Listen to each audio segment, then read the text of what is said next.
Et tous les jours, on me demande, Marc, les recours collectifs.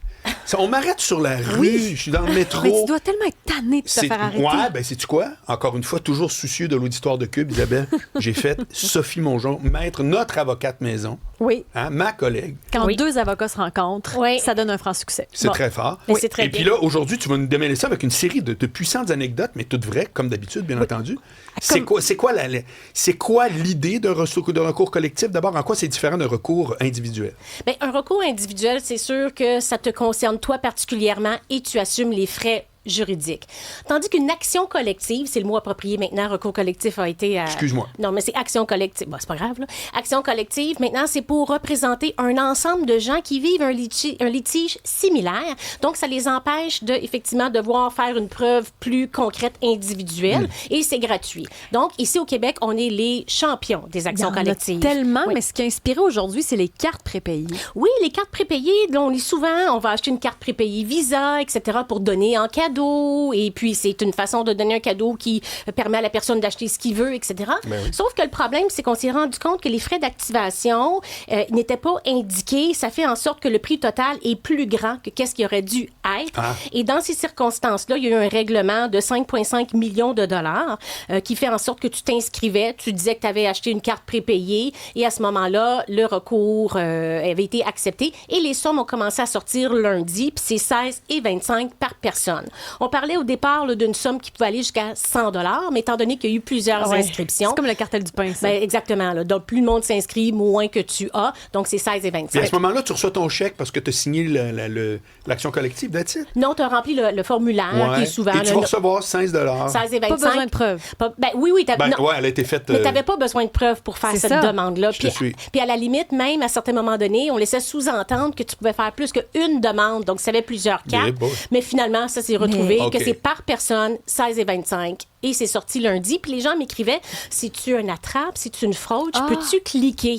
C'est ça le problème. Même avec la cartelle du pain, les gens recevaient des textos ou des courriels. Puis là, c'était, est-ce qu'on peut cliquer dessus ou c'est une arnaque? Non, bien là, vous l'avez reçu. De toute façon, il y a un courriel qui vous indiquait comment procéder. J'ai plein de monde. J'ai quelques personnes dans mon entourage que je connais qui... c'est plein de crosseurs dans son... Non, mais moi, je suis troublé là, par ça. Ils regardent les actions collectives pour s'inscrire. Comment je peux faire des sous? Fait qu'ils vont s'inscrire à plein d'actions collectives. Ben oui, vous pouvez regarder sur le registre des actions collectives au Québec. C'est gratuit. Vous pitonnez les noms d'un recours que vous avez entendu. Ou si vous voulez savoir si, par exemple, il y a une action contre Lululemon, vous rentrez les mots-clés, puis on va vous dire ce qu'il y en est. Et il y a l'équivalent qui est fourni par le barreau du barreau canadien. C'est la base de données sur les recours collectifs canadiens. Il y a eu des fuites de données avec l'ARC, ça aussi, ça fait réagir. Oui, ça, on entend beaucoup parler. Donc, effectivement, pendant la pandémie, en 2020, il y a eu des informations, des renseignements personnels qui ont été malheureusement leakés, là, si vous me permettez.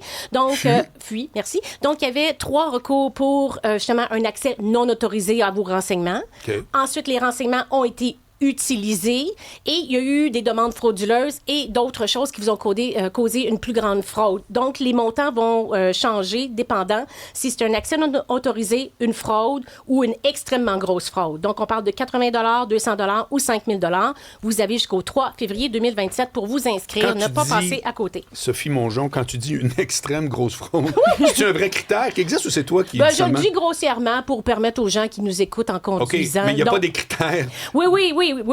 Il y a un vol d'identité, ça vous a engagé des frais. Non, mais c'est pas écrit nulle part sur le site. Voici une extrême grosse fraude. Je suis juste curieux. Fonds spécial. Ah, OK. Bon, tu as romancé ça un peu. Ben oui, pour que ça soit plus facile. À l'écoute, après toujours. Ça, sur TikTok, ça pète. Oui, exactement. Voilà. Puis après ça, les gens, l'important, là, c'est qu'ils pensent qu'ils ont entendu quelque chose qui leur fait penser à quelque chose. Oui. C'est tout ce que je veux. Sinon, on noie le poisson quand on donne trop d'informations. Pour ce recours-là, ça prend donc plus une preuve là, que l'autre d'avant. Là.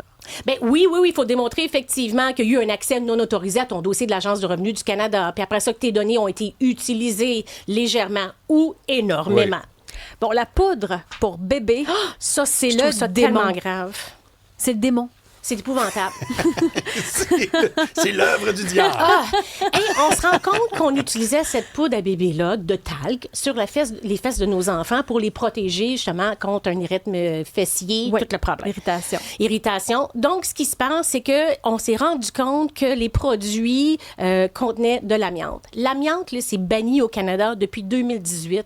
On se rappelle que les miniers avaient fait des grandes manifestations pour faire en sorte que justement tout l'amiante était dangereuse, puis ça crée des mésothéliomes, puis le cancer des ovaires, etc.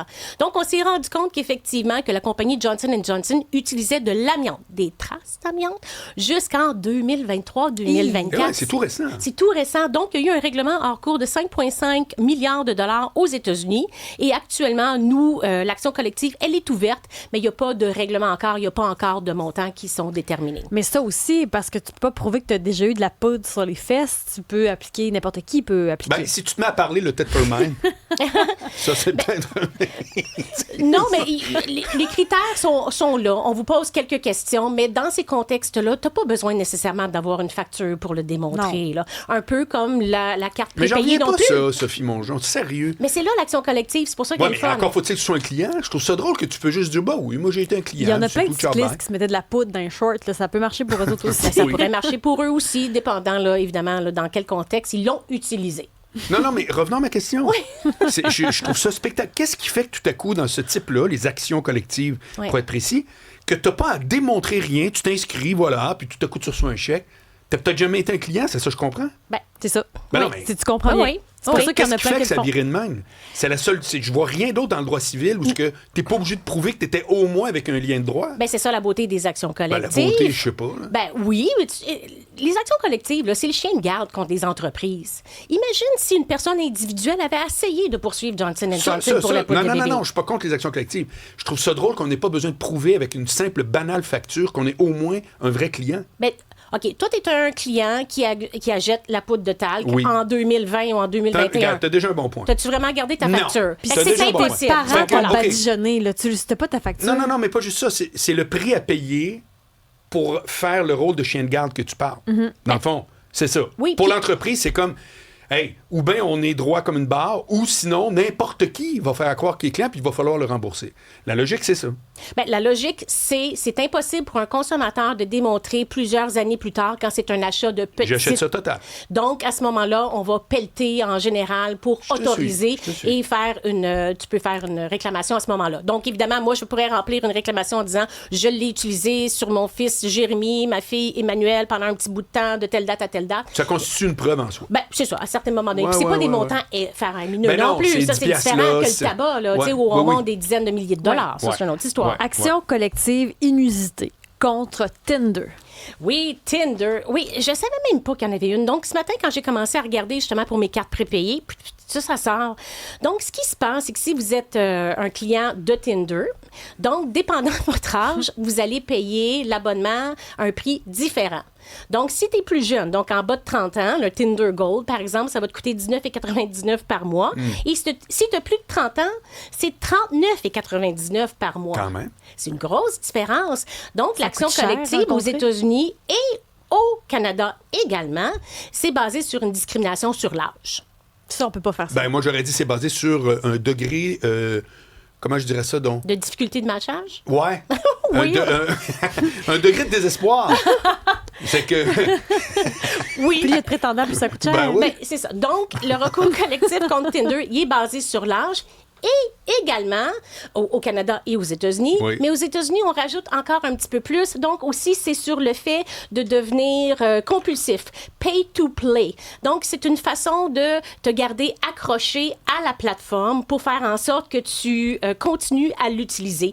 Et là, on va te narguer en disant, si tu prends un abonnement plus grand, ben là, tu vas voir des profils de meilleure qualité. C'est illégal, ça? Basé c'est illégal, point, basé sur le fait que tu deviens compulsif avec tout ça. Un peu comme le recours qui a eu lieu aux États-Unis, basé sur le fait de devenir accro aux réseaux sociaux, donc à Meta. C'est un peu le même principe qui est fait. Mais combien on peut retirer de Tinder?